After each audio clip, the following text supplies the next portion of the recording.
Hello everyone, स्वागत है आप सबका आपके अपने यूट्यूब चैनल आर के मुनीम केमिस्ट्री क्लासेस पर। देखिए, कुछ करेक्शंस करवाने थे आपको, फटाफट से देख लेते हैं। देखिए, आपको मैंने कोऑर्डिनेशन केमिस्ट्री में पढ़ाया था फ्लो चार्ट। वहाँ पर मैंने आपको बताया था कि अगर 3D 4D 5D में से अगर 4D 5D में है तो आप पेयरिंग करवा दीजिए, 3D में है तो आप ऑक्सीडेशन स्टेट चेक करिए। अगर ऑक्सीडेशन स्टेट +4 है तो आप पेयरिंग करवा दीजिए, और अगर 0 से +3 है तो फिर आप लिगेंड चेक करिए। और अगर लिगेंड आपके अमोनिया है और आपके साइनाइड है, कार्बोनिल है, तो आप पेयरिंग करवा दीजिए, और नहीं तो पेयरिंग नहीं करवाएंगे। अब यहाँ पर आपको एक करेक्शन ये करना है कि अगर ऑक्सीडेशन स्टेट +2 है और लिगेंड अगर अमोनिया है तो वहाँ पर आपको पेयरिंग नहीं करवानी है, वहाँ पर आपको हाई स्पिन रखना है, हाइब्रिडेशन आएगा sp3d2। ये आप करेक्शन कर लीजिए। तो जो फ्लो चार्ट था उसके अकॉर्डिंग अगर आप निकालेंगे तो आपके क्या आएगा, अगर +2 भी है तो भी क्योंकि लिगेंड आप अमोनिया जो है स्ट्रॉन्ग मानेंगे तो आप पेयरिंग करवा देंगे। ये आप करेक्शन कर लीजिए। अगर +2 में अमोनिया है तो वहाँ पर आपको पेयरिंग नहीं करवानी है, हाई स्पिन है, जैसे इलेक्ट्रॉनिक कॉन्फिगरेशन है वैसे के वैसे रखना है। ये करेक्शन आप कोऑर्डिनेशन केमिस्ट्री में कर लीजिए। अब देखिए, इसके बाद मैंने जो लास्ट क्लास ली थी एल्किल हैलाइड की, वहाँ पर मैंने आपको डाइपोल मोमेंट का ऑर्डर पढ़ाया था, उसमें आप करेक्शन कर लीजिए। जो डाइपोल मोमेंट है वो RF का सबसे ज़्यादा नहीं है, RCl का सबसे ज़्यादा है। ठीक है, RCl फिर RF फिर RBr फिर RBI फिर RI, ये आपके डाइपोल मोमेंट का ऑर्डर होगा। तो ये आप इसको करेक्शन कर लीजिए।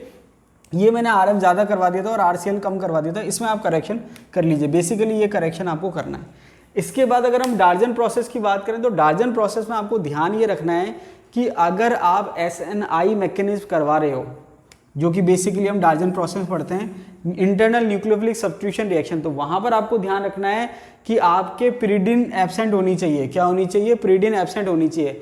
लेकिन अगर आप प्रीडिन प्रेजेंट करेंगे, मतलब अगर प्रीडिन की प्रेजेंस में रिएक्शन है तो देखिए रिएक्शन सेम रहेगी, रिएक्टेंट प्रोडक्ट सेम रहेगा, लेकिन अगर आप प्रीडिन की प्रेजेंट ले रहे हैं तो वहाँ पर मैकेनिज्म हो जाएगा SN2। ये आपको ध्यान रखना है। कहने का मतलब ये है कि जो रिएक्शन है, मतलब जो रिएक्टेंट है और जो प्रोडक्ट है वो बिल्कुल सेम है, लेकिन अगर आप pyridine की एब्सेंस में कराएंगे तो मैकेनिज्म होगा SNI। लेकिन अगर आप रिएक्शन pyridine की प्रेजेंट में कराएंगे तो वहाँ मैकेनिज्म चेंज हो जाएगा। तो ये आप ध्यान रखना। रिएक्शन जो है सेम टू सेम है, रिएक्टेंट प्रोडक्ट सेम है, बस ये है कि अगर SNI मैकेनिज्म आप चाहते हो तो pyridine की एब्सेंस में रिएक्शन होगी, और अगर आप pyridine की प्रेजेंस में रिएक्शन करा रहे हो तो SN2 मैकेनिज्म होगा। बाकी रिएक्शन में कोई चेंज नहीं होगा। इसके बाद अगर हम बात करें तो देखिए, रिएक्शन में मैंने आपको जल्दबाजी में गलत लिखवा दिया था कि एल्कोहल की रिएक्शन PCl3 से कराएंगे तो आपके RCl बनेगा। तो मेन रिएक्शन तो यही है।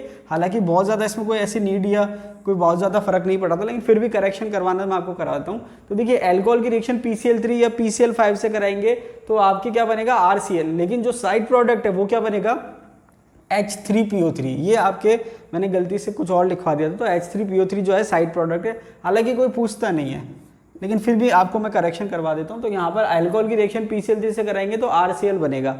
तो ये कुछ जहाँ पर मुझसे गलती हो गई थी या कुछ बताना रह गया था या कोई कन्फ्यूजन रह गया था, वो मैं आपको डाउट क्लियर करने के लिए मैंने छोटा सा वीडियो बनाया। आई होप आपको वीडियो पसंद आया होगा। अब देखिए, कई बार क्या होता है कि कुछ बोलना कुछ होता है, लिखने में कुछ आ जाता है, या कल लिखते कुछ है बोलने में कुछ आ जाता है, या कई बार मान लीजिए किसी बुक्स में गलत दे रखा होता था, उस वजह से लिखने में गलती हो जाती है। तो वो जो है आप मुझे कमेंट बॉक्स में कमेंट करते हैं या आप मुझे पर्सनली व्हाट्सएप करके बताते हैं, सर यहाँ पर डाउट है, तो फिर मैं उसको चेक करता हूँ, और फिर मुझे अगर लगता है कि हाँ करेक्शन की नीड है, करेक्शन करवाना चाहिए, तो मैं आपको ज़रूर करेक्शन करवाता हूँ। तो देखिए, यहाँ पर ये है कि कई बार गलतियाँ हो जाती है, मुझसे भी गलती होती है। देखिए, मैं भी इंसान ही हूँ, गलतियाँ होती है। दूसरा क्या है कि थोड़ी सी टाइम की भी कमी रहती है, उस वजह से भी थोड़ा गलती होने के चांसेस बढ़ जाते हैं। लेकिन कोई बात नहीं, एग्ज़ाम से पहले जितनी भी हमारी कमियां हैं हम उसको दूर कर लेंगे, ताकि जिस दिन हम एग्ज़ाम देने आए उस दिन हमारे कोई कमी ना रहे। आई थिंक आपको वीडियो पसंद आया होगा। आज के लिए इतना ही, मिलते हैं अगले वीडियो में, तब तक के लिए धन्यवाद।